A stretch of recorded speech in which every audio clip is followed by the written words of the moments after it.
Good morning, good afternoon, maybe even good evening, wherever you are. My name is Jerome Howard. I'm an author, fitness trainer, sports consultant, and proud founder of Dynamic Performance Development. I received some great feedback about one of my previous videos. If you haven't watched it, you can go back and check it out. The video is titled 5 Things You Should Know Before Becoming a Personal Trainer. I received a lot of great feedback about that.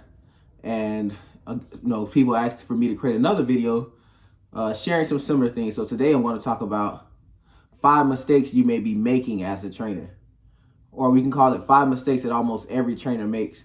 Of course, guys, part of learning, part of experience is going through it, but I'm a huge advocate of making a new mistake.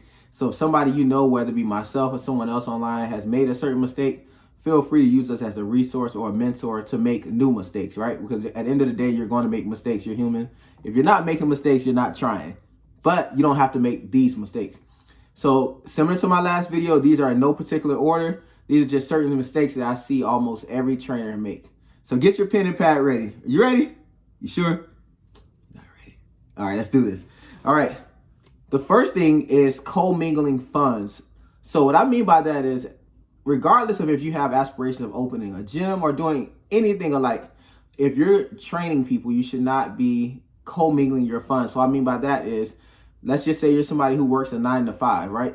So let's say you work at Walmart, and if you decide to personal train people and you decide you want to take this serious, you need to have a separate account, a separate business account at that, where the funds from your personal training is going into your business account, and then from there you decide to pay yourself a certain wage that you see fair from there, and have that go to your personal account. So bank account one would be, for myself, there's Jerome Howard's bank account, then there's also Dynamic Performance Development's bank account.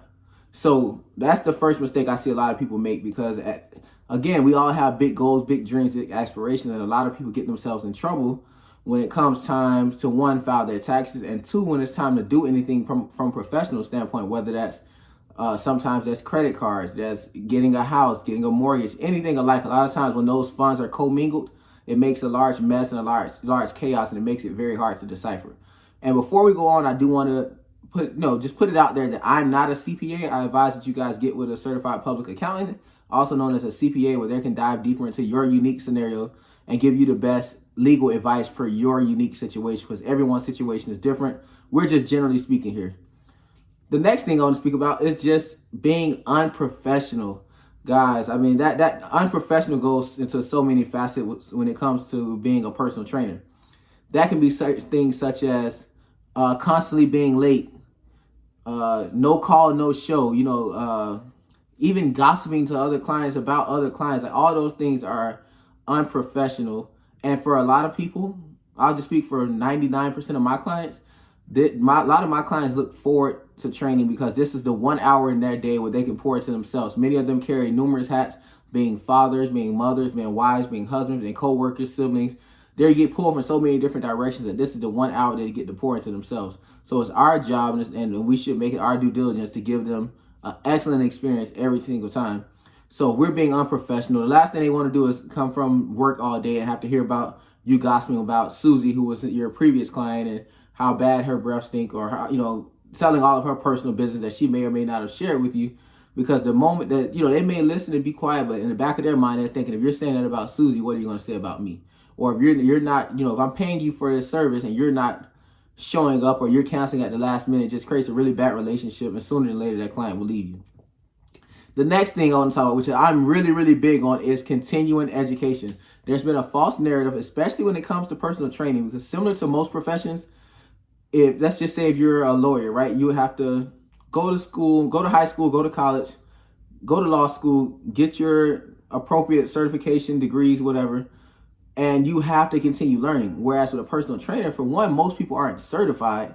Most guys may work out or play sports, and you call yourself a personal trainer, but you don't act, or you have another group of people who get the certifications, but they stop growing from there. Guys, listen, these people are trusting us with their most valuable asset, which is their health, which is their body, which means we owe it to them to consistently learn, grow, evolve, and continuously just separate ourselves from the pack. There's so many people who can't get, they want to work with pro athletes. They want to work with clients who will pay them what they're really worth and all these different things. And they, a lot of times they badmouth the client when in reality, you're not qualified to work with that group of people. You don't understand anatomy enough. You don't understand the body enough. You're still going off basic information that's outdated. Guys, you realize that people are donating millions and millions of dollars to various universities and colleges to learn studies and to do all this different research. So if you've been a personal trainer for 3 to 5, even 6 months, and you're not doing continuing education, 6 months of no continuing education in this field will have you 3 years behind. So you have to always be evolving and be growing, and your clients will notice that, and you'll be rewarded handsomely for doing so. Because at the end of the day, your best investment will always be in yourself. So you invest in yourself will get your clients better and faster results, which means that you can get more clients, you can charge higher rates, and everybody wins at the end of the day. The next thing, since we're talking about continuing education, let's talk about programming, right? Actually creating exercises. Far too often, clients are paying you for an experience, but also paying you for results. And oftentimes as trainers, we forget that. And a lot of trainers, let's just be honest, like their workouts are very cookie cutter. There aren't, some of it falls back to continuing education like we spoke about, but there isn't much individualization or, substitution or whatever form or word you want to plug in there. Most trainers don't have the baseline knowledge or don't continue to grow enough where if a client comes in and say, hey, I had a rough night, I got a crook on my neck, they can't improvise and give a client that right alternative or a correct modification for dealing with the injury or having a little bit of nagging pain and different things like that. And the worst thing any client wants to do is, let's just say a client, I've actually got a client like this before where the client was working with the previous gym or professional, and she left an item at the gym and returned back later that day and realized that she was paying top dollar for this trainer and for this experience. And at the end of the day, that trainer was giving everyone the exact same workout. Everybody got the exact same thing. So again, we have to get away from just the cookie cutter things, the one size fits all. And that goes back to my previous point of continuing education. Because if you don't know, you only have one tool in your toolbox, that limits your knowledge, that limits the results that you get for others, that just limits your impact as a professional.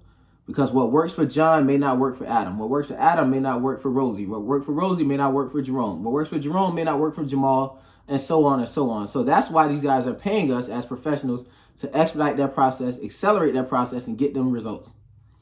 The next thing I want to speak about here is pricing. And we'll just call this one lack of systems.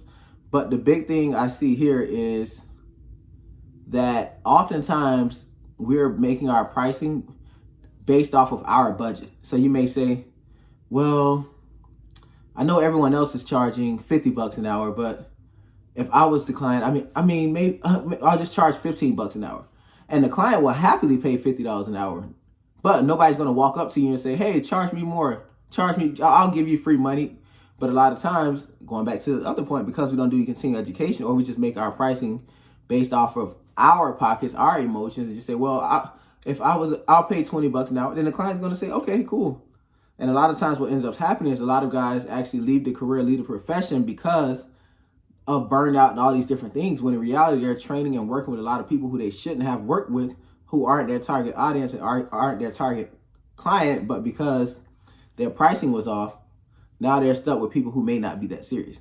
Because believe it or not, if you're charging $100 an hour and you have the qualification, the experience, the results, and the continuing education to prove that, not just because your friend is charging $100 an hour and you feel like you got better abs than him, so you want to charge $100 an hour. But if you're really worth $100 an hour, you're going to get a different set of people with a different set of problems and a different set of seriousness about fitness than you would if you were charging $10 an hour. And that's just the nature of any business.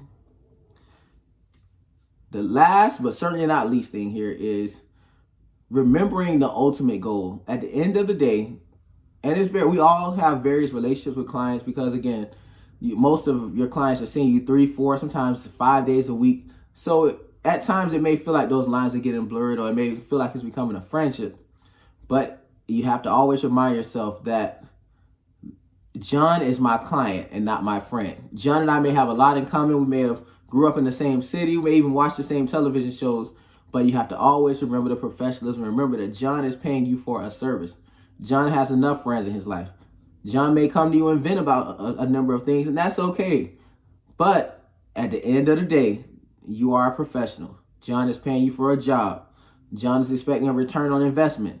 So you owe it to yourself, you owe it to your family, you owe it to John to give him an excellent experience.